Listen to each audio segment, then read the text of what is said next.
Lemonade Original. Welcome back to another episode of Lemonade's Driving Brand Growth Podcast. I'm your host, Trevor Dudek, and I'm here with Jay Powell. Jay runs the Powell Group, a video game consulting firm focused on business development, publishing, support, licensing, and a million other things from what I can tell. Thanks for being here, Jay. Thanks for having me. This is the first time I think I've seen the other side of StreamYard. So this is very interesting. Yes. Yeah, I know you were like, yeah, I use it too. It's great. You guys just finished a conference, so I know you're busy as hell, but thanks for being here. No, my pleasure, man. I love doing this. What did you do? How did it go? It's a long story. I'll give you the short one. So I've been in the industry on the business side for 20 some years. And one of the things that's always bothered me is there's no way to teach game developers about business. You know, we'll send them to college to be designers or coders or artists. Nobody touches the business and the marketing side. So a few years ago, I had the brainstorm in the middle of the night to start a Twitch channel that basically did lectures and presentations based on business in the industry, like you get when you go to GDC or any of the conferences. We were just going to do it for free. And it became a bit of a hobby, which has now turned into its own beast that's, grown completely out of control. We do podcasts and webinars, and we have the longest running digital conference series in the video game industry because we started way back in 2019. So we got a year on everybody before everything went Corona sideways. But yeah, several times a year we do a digital conference. And if you want to listen into the lectures, it's completely free. If you want to do meetings with companies from all over the world, it costs a whole $50. So we just did one last week, and it was really good. It's really stressful and it's really, intense for a week, but we dragged in 30 some speakers from all across the world, and I'm very happy that we're able to do this. And what because I'm fascinated by how you came up with this, but tell me a little bit of the elevator on that, because for everybody else, you said you kind of like went through this journey of like starting out like writing white papers and then realizing that like, that was great, but like, how many people read those? And then like you still do that, but then you wanted to take it into more of an immersive experience where it was easier and kind of more bite-sized as well. But then that spawned into the event. There's all these things that kind of happened, right? It is. It was a chain reaction. So, I mean, my real job is to be the CEO of a consulting firm. And so we do all sorts of business and marketing and licensing consulting for everybody from, independent developers to bigger developers to publishers, conferences, tech companies. They come to us because we track 4,000 some developers around the world and 700 other publishers. And we've been doing this for decades. But it started out about 10 years ago. And I was, as an offshoot of the consulting firm, I was giving a lecture in LA. And when I said, I was talking to the developers about how you find a publisher for your game. And when I said, you have to qualify your publisher and make sure they're a good fit. And then I clicked the slide and went on to the next one. And somebody raised their hand and they said, what do you mean? And I was dumbfounded. I was like, what do you mean? And I was like, oh my God, you don't know what I mean. And it was like this big eureka moment. You were passing over information that you thought were table stakes that everybody knew. Yes. But you realized that there's just basics, there's foundational elements there that nobody's covering. It was very much one of those. It's like at that point I had been doing this for a decade and I was like, everybody knows this. But then it was a big slap in the face. It's like, no, they don't. And so I came to that conclusion that if you've been doing something in this industry for 5 or 10 years, there's a very high probability you have knowledge that you assume other people have, but they don't. And so being a business person, I did what business people do. And I wrote white papers, and we wrote about half a dozen of them, all these things. And, then I realized that nobody reads white papers. It's like, I don't even read white papers most of the time. I download them, but then they just... Yeah, I download them and I save them and I never come back to them. Never go back and look at them. And so as part of, what we do on the consulting firm, we do a big survey every year to developers and publishers to find out what they're working on, what they're excited about, what they're not, what they need, that sort of stuff. Uh, all those things that 20 years ago when I got started in this industry, if you had said, if you just email people and ask, they'll tell you. And I'm like, no, that would never work. But it does. So one of the questions that we had in there was, how do you prefer to consume knowledge? I mean, I'm in my mid 40s. And so I was learning stuff long before YouTube came around. But we had like 65-70% of the respondents said they prefer to learn through video. And I was like, what the hell? Okay. So that's why nobody's reading our white papers. And that's when the light bulb went off. And I was like, why don't we just, we spend all this time, submitting our talks to these conferences. And then we spend time and money and all of this stuff going to the conferences to hear these lectures. And the reality is the people that need to hear it most can't afford to go to those conferences. And so that's where the Twitch channel came from. And I literally called, the only streamer I knew at the time. And I had met him about a year earlier. He's a great guy. It's Dan Long. He goes by Indy on Twitch. And I said, I've got this idea. And I want to do this Twitch channel, but I don't know the first thing about streaming. And he's like, yeah, we can do that. And so that's where it started. It started with just a Twitch channel that we went live once a week and said, here's how you get a license. Here's how you find a publisher. And I think we got up to 150, 200 some episodes on YouTube now and the podcast. So. Brilliant. That's so cool. And like, what are the reactions you get from people? I mean, over the years, I'm sure it varies, but like, there's proof's got to be in the pudding, right? From people who are just like, oh my gosh, where has this been? I loved how, like you just said at the beginning, which was, this is something that you're not taught. And I feel like we keep finding that with other industries too, where you're like, oh shit, this isn't something that we're teaching in school. And gaming obviously is huge right now, so there's all this focus on it, but that's happening with so many things, right? Realize here's an entire industry that isn't really setting people up properly. Like, sure, you could come out of a program and know how to make a game, but not a lot of people can't even get into that to begin with, but might be a great game developer. But even if they can get into it and they have the money for that, how do you get from point B to point C, right? Exactly. The irony is the biggest struggle that we have with the podcast. It's like, I know how to market a consulting firm and I know how to market a game and a company and that sort of stuff. I don't know the first thing about marketing a YouTube channel or a podcast. We just take it and put it up there and go with it. But, we get a lot of those comments on the channel and it's like, this is like really good stuff. Why aren't more people watching it? And I'm like, I don't know. That's my question too, but that's something we're tackling in 2021. It's already on the list. But people that find it and see it realize that it is good information, and you can't learn it that many other places. We have 500 and some universities in the US alone have some form of video game design, game development track or degree. And I would be willing to bet you cash less than 5% of them even teach a marketing class, much less a business class. A lot of them don't even teach production.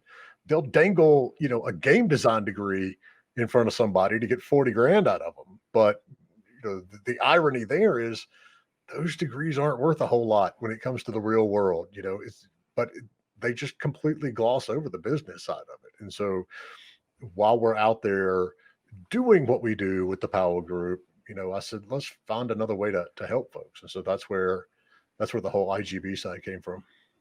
So what was your particular journey? Like, how did you come to know so much about gaming, but also learn the business and the marketing side? What was your journey? I mean, whether it relates to the people you're reaching now or not, right?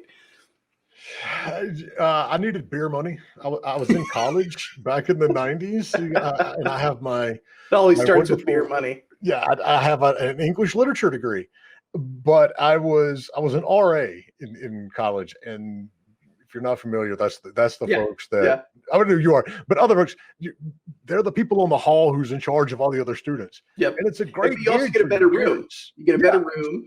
Yeah. Well, it depends on the school, room. I guess. it's great for your parents because you get free, room and board, but you don't get That's paid. right. So it's not that great for you, aside from the fact that you get the free room and board. But if you want beer money, you got to have another option.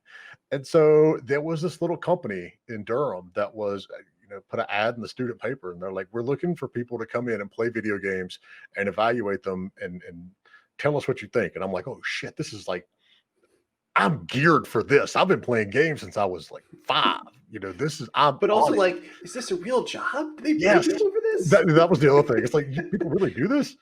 But I went in and I started out as an evaluator. So I had that stereotypical first job in the industry. It was more evaluation than testing, but it was essentially the same thing. And, over time, the college intern who was managing that project graduated and went on to a real job. And I got promoted to intern in charge of, the evaluation process. And then when I graduated, they offered me a job. And for a guy with an English literature degree who had no clue what he was going to do, this was a godsend. And everybody, all my family and everybody else was like, do not go do this. The company has no money. And I'm like, I know they have no money. They work out of a glorified trailer. It's like you slam the door in our office and the rest of the offices down the hall shake. I knew that, but this is what I love. This is what I wanted to do. So I didn't know the first thing about business when I started in the industry. I took one econ course in college, and I'm pretty sure I got a D in it. All I learned was supply goes up, demand goes down. That's it. But I learned it all, from working. And so the benefit of when you work for a small company or an indie dev is you get to see everything. I was at one point during the day, I was the mail system, and because we had to. This is in the '90s, so we actually had to put a game in a box and put it in an envelope and mail it over to somebody to get it reviewed or looked at. But you saw everything from the accounting to the negotiating to acquisition and how you scout talent. All of it. There was 3 of us. It was the 2 owners and me. And so I learned it that way, and it's just coming through it. But I am the first to admit it is not the most efficient way to learn anything. And so, that's where it all came from. It's just, I started out, you know, fresh out of college, and I was an agent for 7 or 8 years.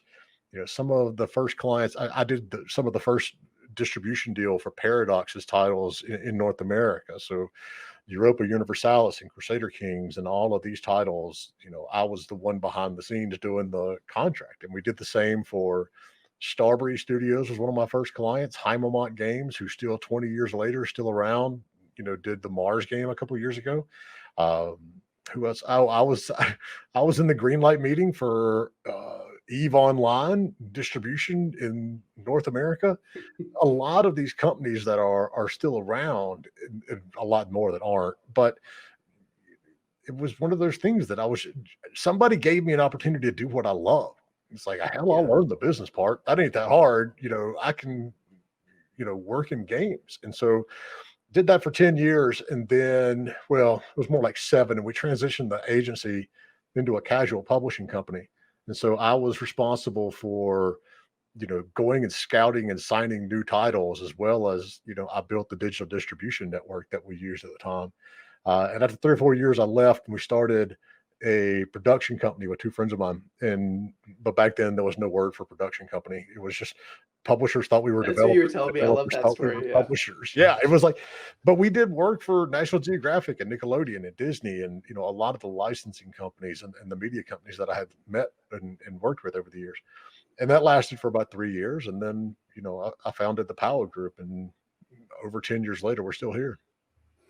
I love that because, for me, it kind of started similarly too, in production, video production and marketing. But it was, so my cousin owned a production company. It was small at the time.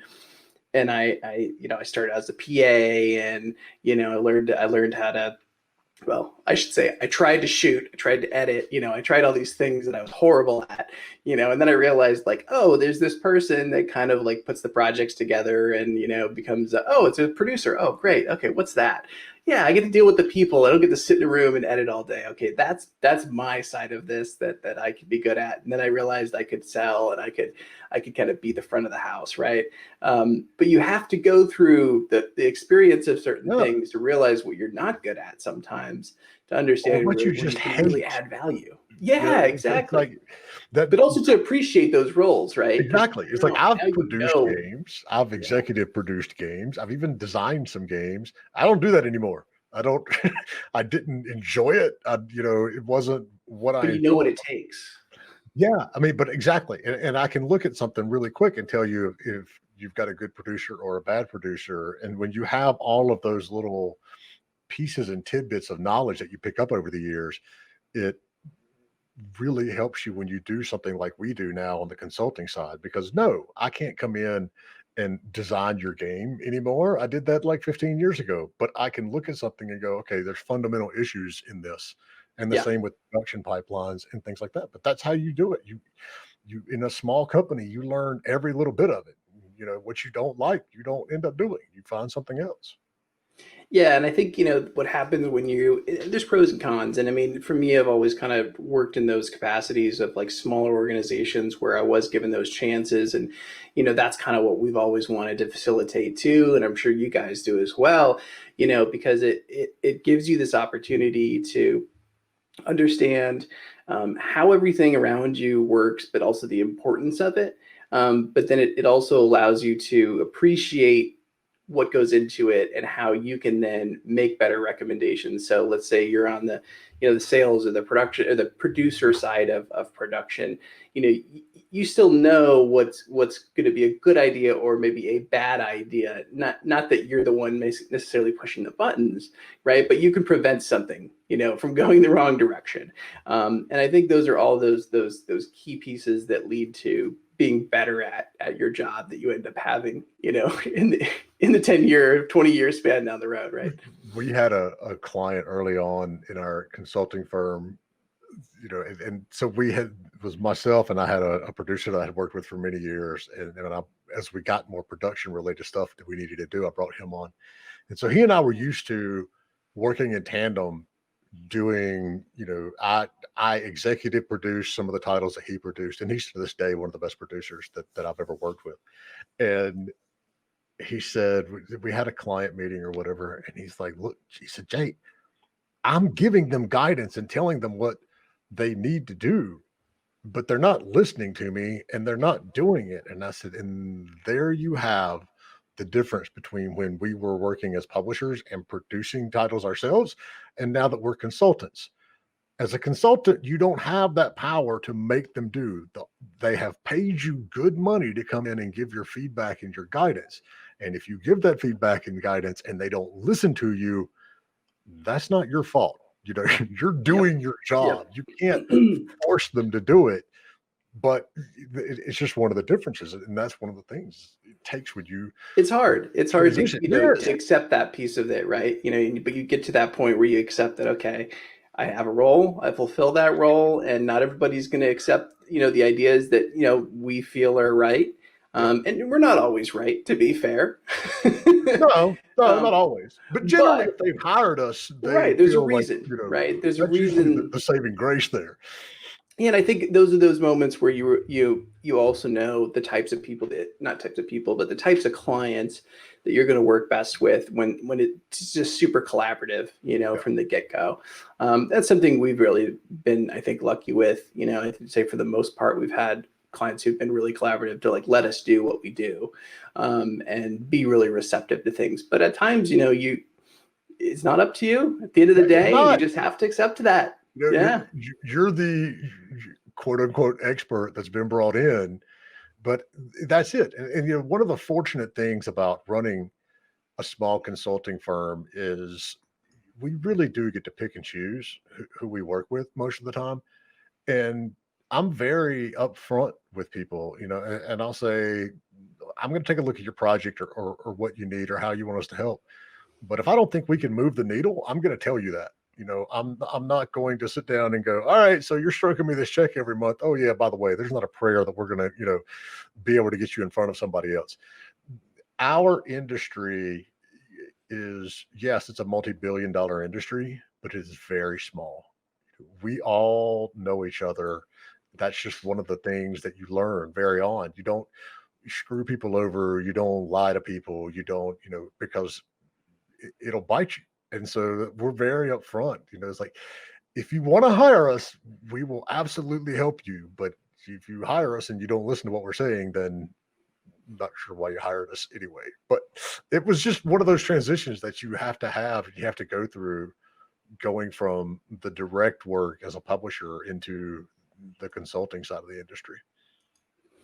Yeah, and was that like, did it feel like a natural transition for you, or was there that moment where it was kind of a little bit like you felt like you were giving something up, not making content Not anymore in that really, way, or because we have such a variety of clients. It's not like I have a standard day that's the same? same every single day. And that's the part I love, you know. Yeah, And so it never really did feel like I had to give up anything, because it was when I started the company, I had still been in the industry for a decade.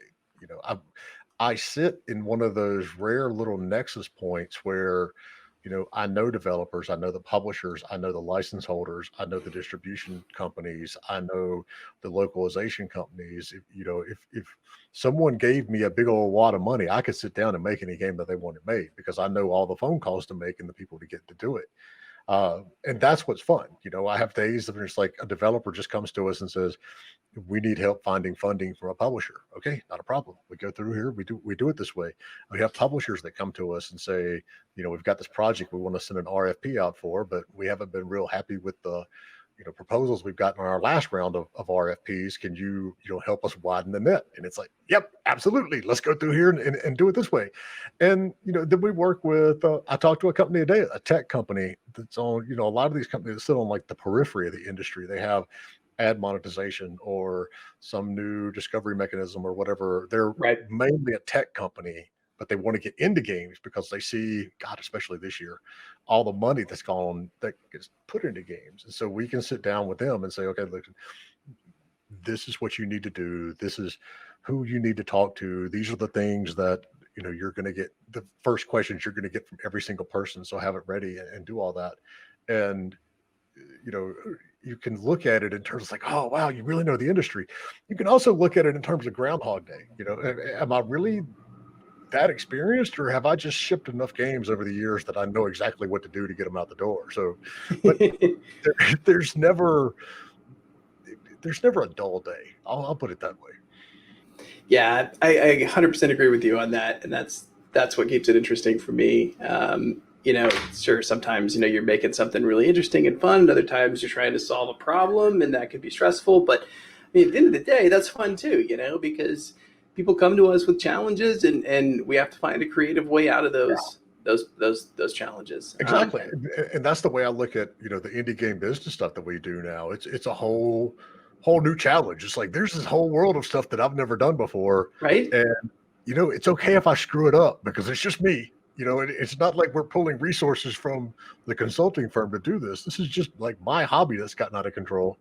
Yeah, same way I feel about the podcast. It's like I just want to talk to people I enjoy talking to and put some content out there that I think will be helpful for other people, whether it's clients or brands, whether it's other agencies, whether it's an independent person trying to grow their, whatever brand, channel, product. Who knows, right? But there's so many walls, right? And every industry puts those walls up. But I think we align on the idea that we can break some of those down. And I love where you were going in our last conversation too about you guys putting out, or you said you're preparing to put out some master classes and some stuff. Yes. Tell me a little bit more about that because that's really cool. So, without piling too far on the bandwagon, we haven't officially announced this yet, but I mean, hell, now's as good a time as any. We had a major, I'm not going to name names. We had a major group decide that they were going to do master classes to the tune of $1,000 a pop. And myself and several others in the industry, the minute that press release went out, we're like on Twitter going, are you seeing this? Is this reality? Do you believe this? And it goes along the same lines with the conferences that we do. our objective is to help as many people as possible. And you can't help people if you're pricing over everything that they, could remotely afford. Yeah. So we've got, I've got my spreadsheet up around here somewhere. We've got 4 classes that are coming up starting in January. And they're going to be $250 a pop. The thing that we're doing though, one, it's a whole hell of a lot cheaper than the other ones. But 2, for every ticket purchased to one of our master classes, we are giving a ticket to, a developer who, That's so good. Or people of color, or developers that really need that help. We're going to give a ticket to them. So you're going to get, we got some really smart people that are doing these things, and they're going to be 3-4 hours long, and you're going to take away real actionable knowledge. That was when I started doing the podcast and our webinars. We just did a webinar today on how to find a publisher. We do it once a month. But, again, it's like this. It's like I've never done a webinar. So I start researching all these webinars and watching. And so many of them are like, here's 45 minutes of me telling you things that you don't know and what you need to know. And then before I give you any of these answers, I'm going to spend 10 minutes trying to sell you on some package that you should buy from me. Right. And I'm like, this is bullshit. Yeah, it's always like come here, hang out for an hour, and in the last 10 minutes I'll tell you about my course, right? That costs $3,000, right?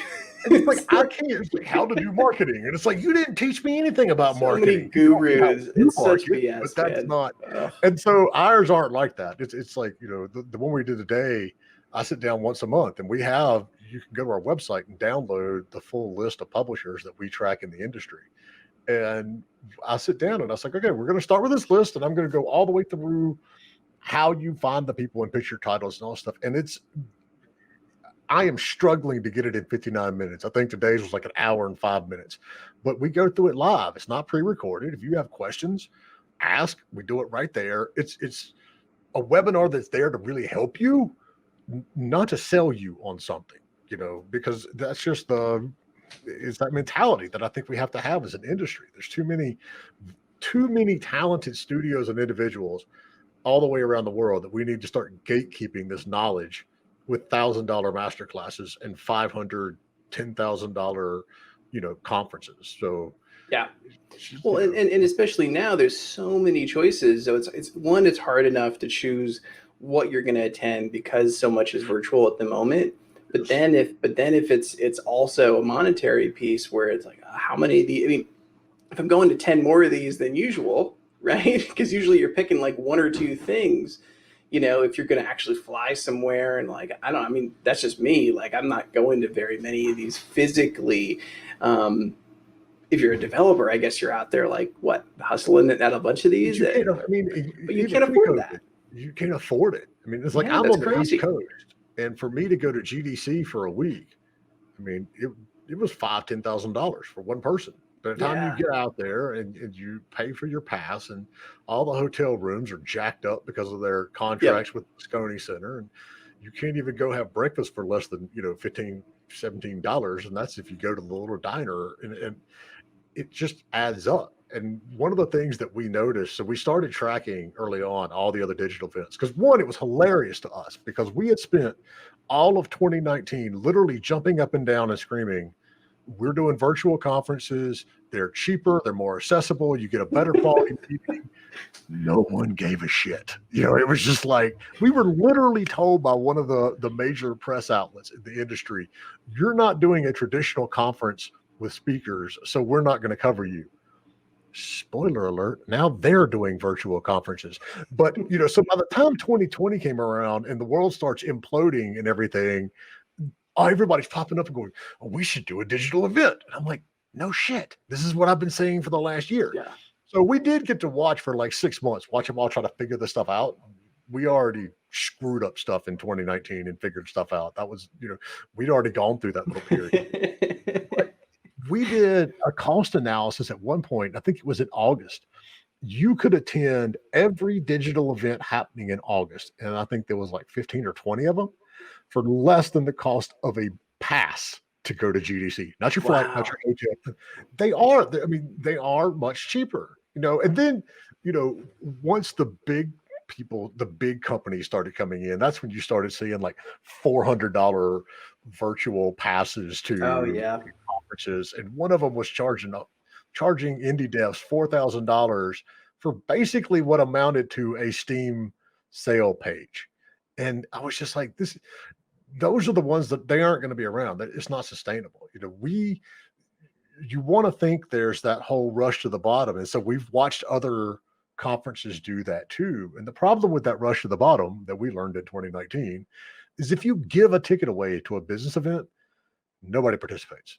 They look at it and it's either some sort of value fallacy, or more aptly, they're like, I didn't really invest anything in this. It doesn't, if I go or don't or participate or not, it doesn't really care. It's really easy to push that calendar. It's just like, whatever, I signed up for it, but I ain't gonna do it. So, that's the avenue that we tried early on. And then we're like, well, nobody's even filling out their profile. They're signing up. But so we started charging $50. And that's a good number where it's not so much that people are like freaking out and going, oh my God, it's so expensive. But it's enough that people will go, okay, look, I dropped $50 on this. I need to actually do something. Right. But at the same time, we're very vocal on social media or our Discord or any of this stuff, in that if you're a developer that has a trailer, a playable version of your game, something that you can legitimately pitch, because there's no point in pitching a game to a publisher where you don't have some sort of playable demo, because they're just going to look at you and go, yes, it looks nice. Come back to us when you have more. Everybody has an idea, right? Yeah, exactly. So, we're very vocal. And it's like, look, if you have a playable demo and you need to pitch your game to publishers and you can't afford $50, that's fine. Email me. I give people my direct email address. Send me an email. Hit me up on social media. I will give you a ticket. I have zero problem giving away a free pass to one of our events to companies who will use it and actually need it and can't afford it. I'll do it all day long. And so it's a nice little medium that we've struck in there with the pricing that keeps people participating. I mean, even this one, everybody's sick of digital events now. There were so many digital events, and I run one. There's a ton of fatigue. There were so many in October that you could go to a different game industry digital conference every single day of October and never hit the same one twice.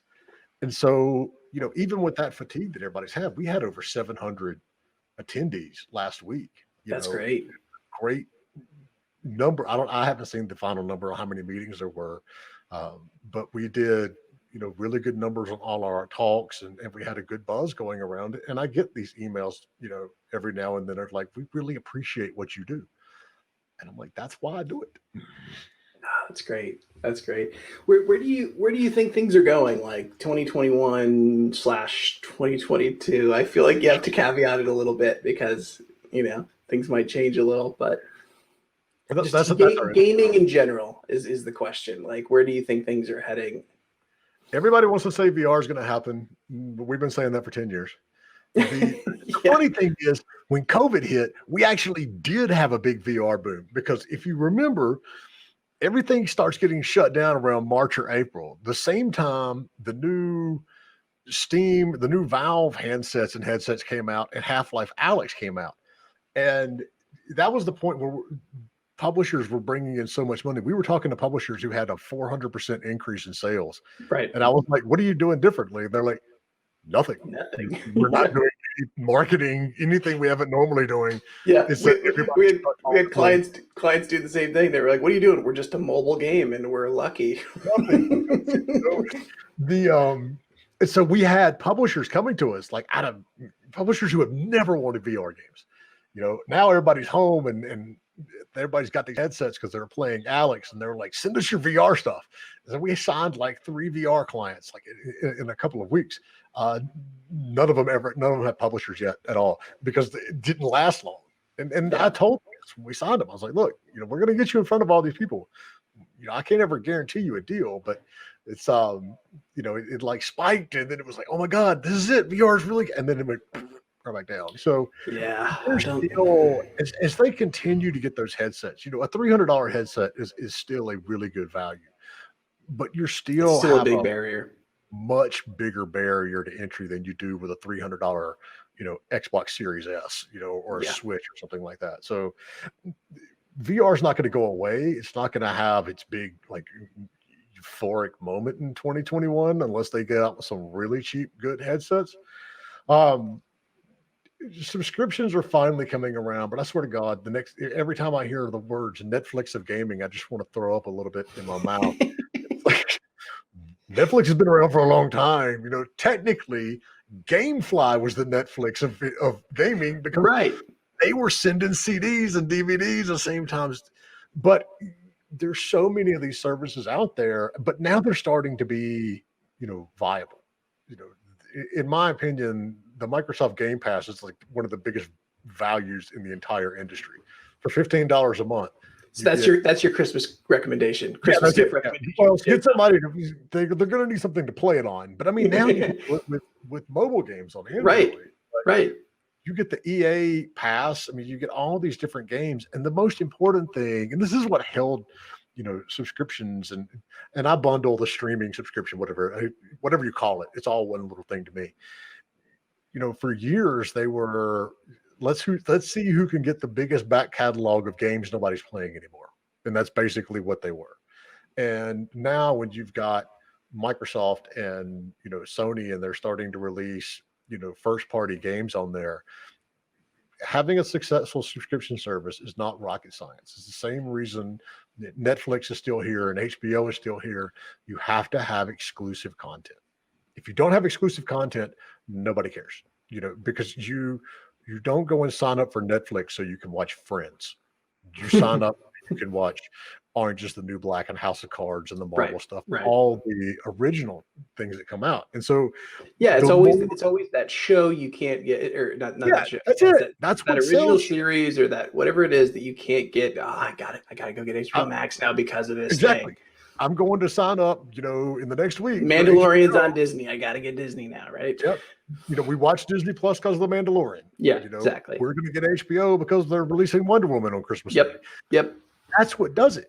And now companies are starting to catch on. And Microsoft's like, oh yeah, by the way, new Halo dropped. And if you're an Xbox, you get it, day one. And it's like, why the would I go spend $60, $70 on a game when I get this one and all these other ones for free? So I do think subscriptions are something that we're going to see, more growth in. But the thing is, for the indie devs, now you actually have a legitimate reason to pitch your game to them, because they all want and need exclusive content too.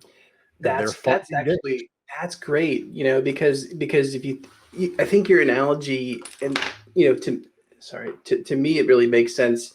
It clicks for me, and I'm not a developer, right? But obviously I know a little more about the industry than like the average person. But for a developer who, like you said, might not know a lot about the business world of this, giving them the analogy of like the Netflix model or the Amazon model, you can easily look and see, okay, what are these guys doing outside of, their regular day? They're going out and they're purchasing content regularly, right? Yep. Because they gotta compete. They all have to compete. They're all in these bidding wars for, whatever came out of Sundance or whatever series is going to come together. They got to compete on, okay, you got a Marvel series coming out. We got to get some action series developed now, so developers can think about it like that and go, okay, yeah, I mean, maybe the pricing model is a little different, or maybe it's something else, but they're going to want to put something else together. Like after you'll sell your first one and then go make something else. These distribution platforms used to be the playground of the publisher, because the publisher is the one that had the back catalog, and that's what they all wanted was the back catalog. But now you've got Apple Arcade, financing games. I had a call with a developer today. Their game is about to roll off of Apple Arcade's exclusivity list. So now they have a fully funded game that's finished with more content coming in live ops that's already paid for, that they can take to all these other platforms, put it on PC, put it on Switch, Xbox, PlayStation. Epic is coming in, and you get that vocal minority complaining and bitching and moaning about Epic, which I'm sorry, I find it hilarious. It's like, okay, let me get this straight. a new company that has come in. Y'all are always complaining about EA, about how they're monolithic and they have no competition in sports. And that's why the sports games always suck. But somebody comes in to challenge Steam and they're assholes for getting exclusives. It's like, remind me of that time that you played Mario on your PlayStation. Oh, yeah, you didn't, because exclusives are a real thing. But you've got groups like this that are coming in, and Epic is fully financing these games. And they're not dropping more than like a year exclusivity on it. Apple is fully furnishing games. Microsoft through Game Pass. It used to be hard to get Microsoft to fund your indie game. Now you got a much better chance because, they're doing it through Game Pass. And, if you've got a well-run game with a lot of good content coming out, a year exclusivity isn't shit. That's nothing. You can get out there and so much money to be made off of it. You can have so much more success. And so that's what I really feel we're tilting the industry back more to the favor of the developer, because there's a lot of power that's being dropped back in their laps. They just have to realize it and know how to go after it. Wow. That's optimistic. That's great. I love that outlook. I've been doing this for 20 years. If I wasn't optimistic, I would be doing something different. I mean, how much better could it be? I mean, what are some of the challenges you foresee for the next year or two? Are there things you think people need to look out for because of the climate of the kind of who we're creating content and games for right now?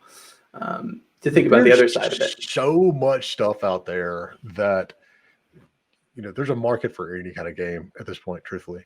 It's like my son, he's 9, and he's like, Dad, I need you to log into the Xbox so I can play blah blah blah. I was like, no, I have my account locked so you don't play shit like that. It's like, I know you don't have the dad that's going to go, oh yeah, let me get you GTA because I hear everybody else has it. It's like, your dad kind of knows a lot about games. And so, but there's tons of content out there for everybody. The biggest problem, especially for the developers and even to an extent the publishers out there, is going to continue to be discoverability. If you don't have a way to get your game out there and get it noticed and build a community for it, you're going to be in deep shit. 27 years, I still get the phone call at least once a month from the developer who's like, so our game is launching next month and we need to know what we need to do for marketing and we have no money. Pick a god and start praying. It doesn't matter which one you pick. The answer is going to be the same. So have at it. Your choice. Yeah. Developers have to realize, and this is what we preach day in and day out, either through the consulting firm or through indie game business. This is a business. This is an industry. If you want to do this as a hobby or an art form, God bless you. Run with it. Have fun. You do you. But if you want to do this as a job and quit your 9-to-5 and be a full-time developer or run a successful development team and have a future in it, you have to realize that this is a business and you have to treat it like a business. And that means marketing your game even before you have a publisher. That means building a community around your game day one. Is that much more valuable by the time you talk to a publisher? Yeah, absolutely. I mean, it's it's even more important because you think about how big brands have challenges, right? I mean, we work with some huge brands that where we focus on like their U.S. marketing, but like they're enormous in other markets. But here in the U.S. or something, they're not very well known. And so we still have that challenge of like developing community sites, developing a presence on social that's very different, from how they present themselves in other markets. So imagine, if you're brand new everywhere, right? How are you supposed to craft the narrative? How are we supposed to let that narrative get crafted on your behalf if you haven't at least spun something up to spark Good it. news is the tools are out there Yeah. that let you do it. You don't necessarily need, as an indie developer, to go out and hire a $10,000 a month company to come in and handle your social media and your marketing. Yeah, you just got to start it at the very least. Yeah, you got to get it. I mean, our Discord is a prime example. So when 2 or 3 years ago when we started the show, Indy was like, "Okay, so you got a Twitch channel. Now you need a Discord, server." And I'm like, "Dude, there's 8 people watching us on Twitch. What do we need a Discord server for?" But he was like insistent, and so I said, "Okay, we'll have a Discord. We'll make a Discord server." Now we've got almost 2,300 industry professionals on the Discord server, and it's growing, and it's a fantastic community. It is. That was so one cool. of my proudest moments of my entire career. Was the day that someone else answered a question on the server before I did. Oh, that's so cool. Yeah, I was like, somebody asked a question. I don't know what it was, but I didn't see it for a few hours. And I turned around, there's this like whole thread of conversations, and someone else had stepped in and said, "This is what you need to do. This is and I was like, holy shit, we have a community. We actually have." And just the other day, I'll see questions pop up on there and I'll tag somebody. And, we had a publisher actually ask a question. I can't remember about how do you track you want to get into some really nerdy business game shit. How do you track the sales degradation over various like Steam sales and other sales on other platforms so that you aren't cannibalizing your own product? And it was like, holy shit. But I knew someone who could answer. And so I just tagged that person and I was like, "You got any feedback on this?" And the next time I turned around, there was like a page of comments back and forth and feedback and all of this, great knowledge sharing going on. And I was like, oh my God. But that's it. It's like, I didn't know how to run a Discord server. I didn't know how to start one. I didn't know how to promote one, but you just do it. You have to start somewhere, and it builds from there. That's one of the best pieces of advice, I think, honestly, is whatever channel it is, and I think that's a great example. And we deal with this all the time, just with social media, and sometimes everybody's just trying to do every single channel, which is just like pick one or two and like start, just start. Yeah, and I don't understand TikTok. I can just go ahead and say that. It's like, I don't get it. Well, right, but it also depends like the type of brand that you are, right? If you're targeting Gen Z and you're in gaming, for example, yeah, you should figure out TikTok, for your game, what I mean? For agency or consulting firm, like our buyers are not really sitting there on TikTok, right? As much as say the audience of our buyers, right? So, maybe at some point, but we don't have a TikTok because we're focusing on LinkedIn. We're focusing on other things, right? People undervalue LinkedIn, and that's a good example. Yeah, because you look at marketing in games, and everybody's like, okay, Twitter and Instagram. Well, I'm like you. I run a consulting firm. Instagram is point. How do you put a consulting firm on Instagram? You don't. I'm not going to take a selfie every morning and go, "I'm happy at work." What is it going to be? A bunch of meeting shots? Yeah, exactly. And not even that anymore. Here's a picture of my Zoom call. Right, it's exactly. like that's not us. No. But, LinkedIn, and I see so many developers and just like completely throw it away. And they're like, whatever. That's like for looking for a job. It's like, no. Well, it is. But that's gives you a professional, persona out there. Yeah, you come to me and say, "Will you help me with your game?" One of the first places I'm going to is LinkedIn. I want to see who you are, what you've done, where you've been, and I want to see a page about your company. And put your thought leadership out there about your perspective on why you made this. Why is there a need for it? You should be picking a lane within the industry, right? One of the most challenging yet fun parts of running these digital conferences, now that we've started having speakers, because we didn't have, I think this was our 7th or 8th one that we just did last week, and we didn't have speakers until the August one. So we've only had speakers at our event for two events. And I was like, we have speakers every week on the podcast. Why the hell do I need speakers at the event? But in August I finally caved and did it.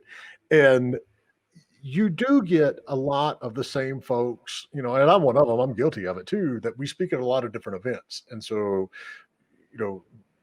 whether you're getting this lecture from me now or in 3 weeks or somewhere else, it's a lot of the same stuff. And people get a little fatigued of it. But, I like to go in and find people who no one's heard of, but they've had some really insightful that I've seen somewhere on the internet. And some of our best lectures at our events, because we can see through the meeting system, when you're signed up, you can go in and you can actually, reserve or put a session on your calendar, which basically blocks that out so nobody can schedule a meeting on top of your session that you want to go see. So we can see which ones are the most popular. And our, most popular talk last week was by a developer very few people had ever heard of. And he had a fantastic talk on how you build your community and your social media presence as an indie dev.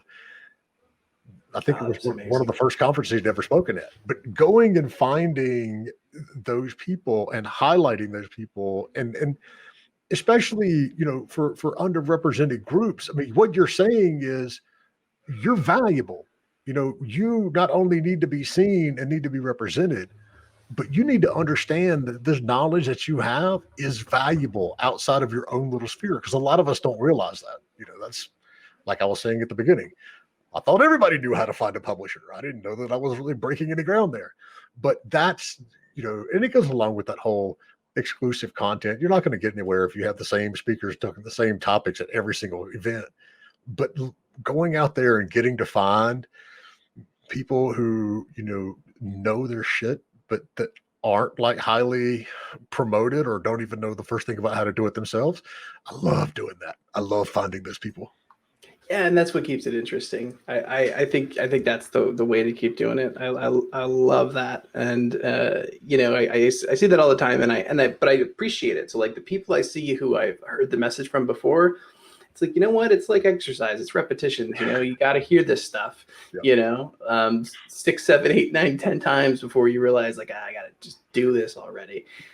But I got posed a really good question by a very, very good friend of mine.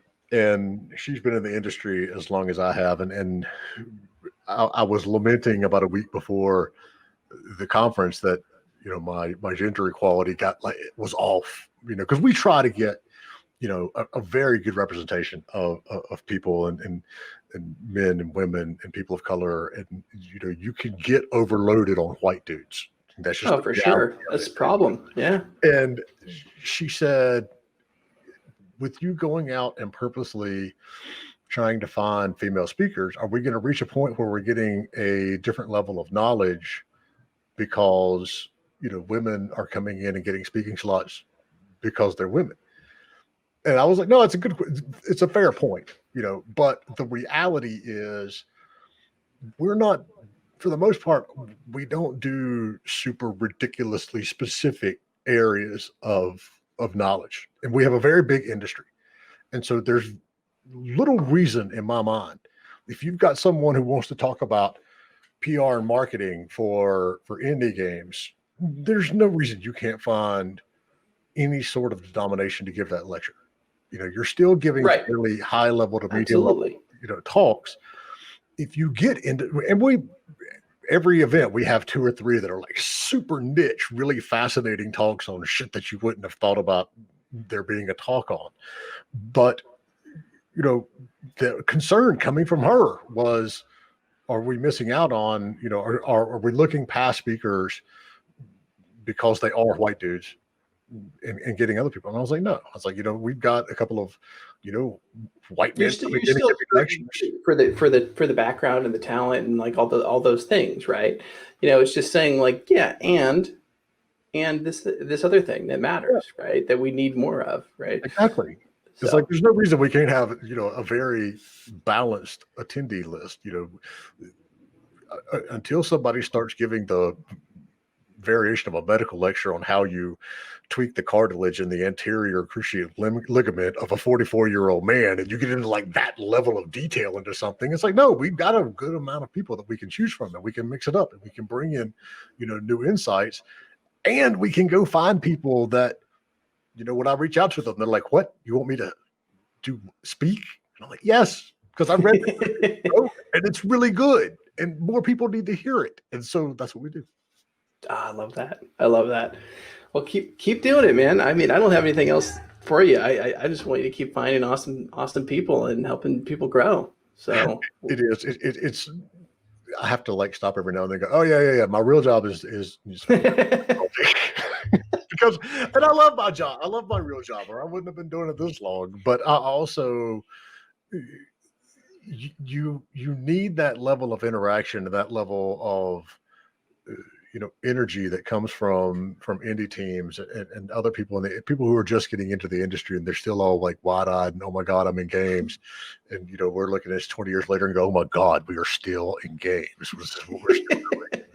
But it's fun. And someone asked me, they're like, because I'll admit I am one of the most cynical people in the industry. I've seen all kinds of shit go right and go wrong, and most of it go wrong. And I'm old and cynical.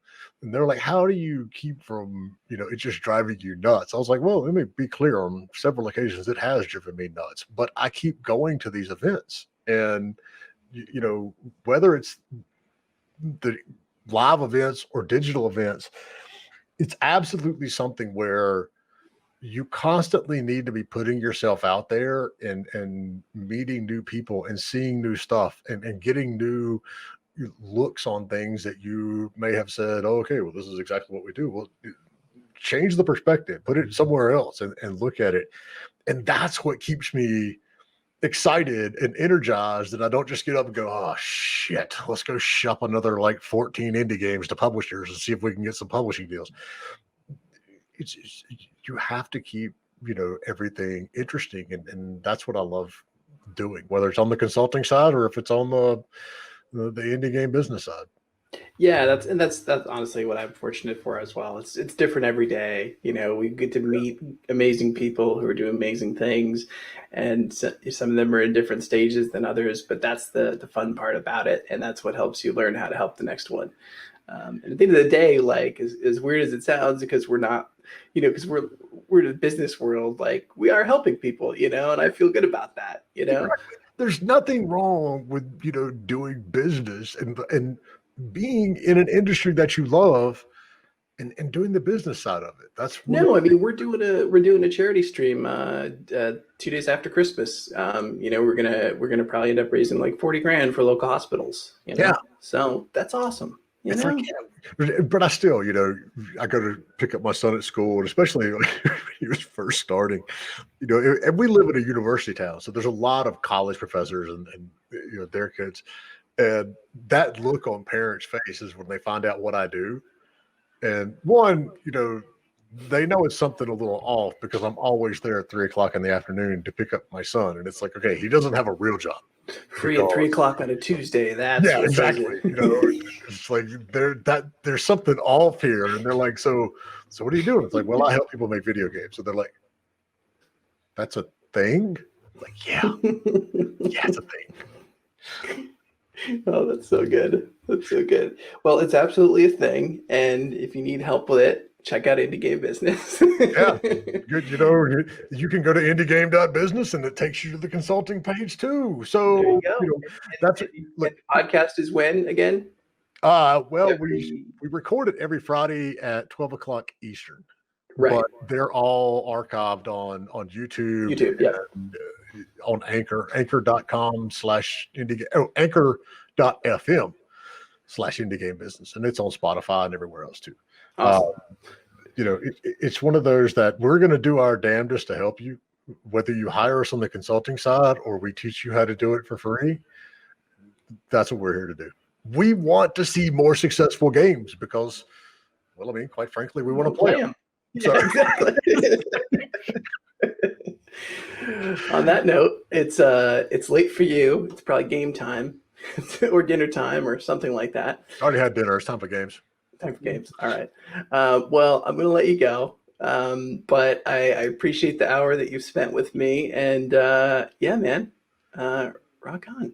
My pleasure, Trevor, man. I appreciate you having me. It's nice to be on this side of the interview table for once. Well, I'm going to be on yours next, right? Exactly. Is it Friday? Yeah, it is. It's close. 2 days. So yeah, 2 days. 2 days, we're gonna do it. 2 days. And I'll be right here in my house on your podcast. 2 days. Yeah. By the time you hear this, Trevor will be on our podcast as well. That's right. That's right. Yours will probably come out sooner. Well, that's because yours has production value. We Yep. literally take the audio and strip it out and drop it into the podcast. Smart. So, It's smart. You push it out quick that way. but don't expect production value. Yep. All right. Well, here comes the production value. We'll pretend end right now. Ready? 1, 2, 3. Lemonade Original.